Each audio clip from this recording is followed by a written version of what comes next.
Educatina, el sitio de educación número 1 de Latinoamérica. En este video trabajaremos en la transmisión y diagnosis de la leishmaniasis.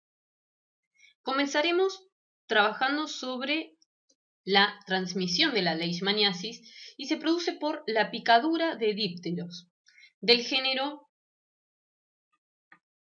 Lutzomia en América. Recordemos, como hicimos en videos anteriores, que en el viejo mundo hay otro tipo de díptero que genera la transmisión de este parásito. Estos insectos pueden adquirir la infección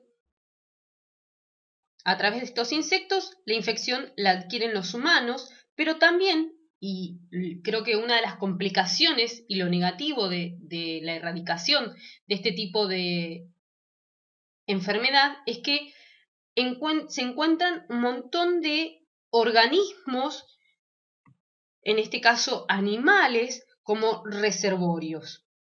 Para nombrar algunos de ellos, podemos nombrar a los roedores, a los perros, incluso, en muchos casos, los monos. La transmisión entre humanos también puede ocurrir por contacto con material de una lesión infectada, trasplantes de órganos, transfusiones sanguíneas y a través de la placenta, es decir, de madre a hijo. En referencia a los dípteros, o también conocidos como flebotominos,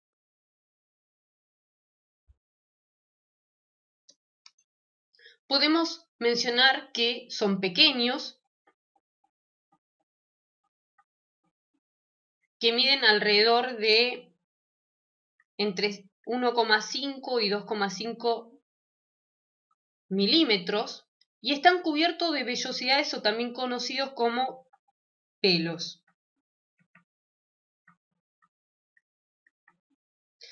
Cuando hablamos de flebotominos, estamos hablando del vector, para que no haya confusión que este tamaño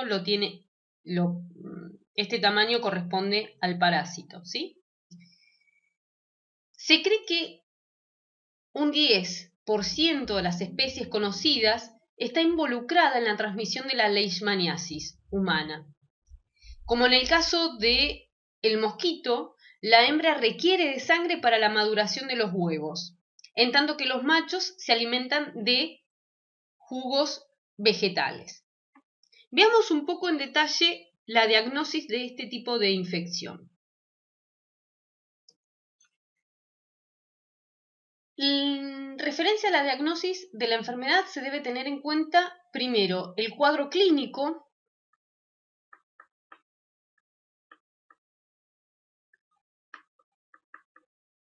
en segunda instancia los antecedentes epidemiológicos.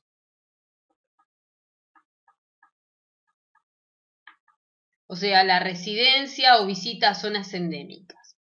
Por ejemplo, en el caso de leishmania visceral, los amastigotes se encuentran en médula ósea.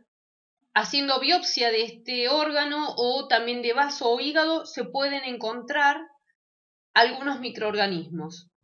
Procedimiento que implica claramente un trauma importante y requiere de la hospitalización de la persona infectada o la persona que se va a realizar ese tipo de diagnosis.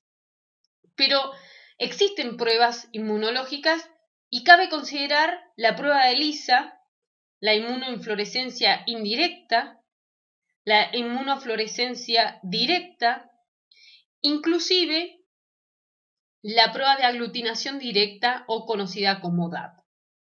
En referencia a la técnica ELISA, es positiva en etapas tempranas de la enfermedad. Apenas la persona infectada entra en contacto con el parásito y permite evaluar los niveles de anticuerpos. Los pacientes con alta cantidad de títulos, ya sea en IgG e IgM, permiten ser diagnosticados por este tipo de prueba. Y la utilización de la inmunofluorescencia indirecta se encuentra más restringida a unos cuantos centros de estudios tiene una alta sensibilidad que va entre el 87 al 100% de sensibilidad y una especificidad del 77 al 100%. Lo malo de esta prueba es que no todos los centros sanitarios presentan la posibilidad de hacer este tipo de diagnosis. En la leishmaniasis cutánea y monocutánea, los niveles de anticuerpos son bajos. Para la discriminación, por ejemplo, entre especies,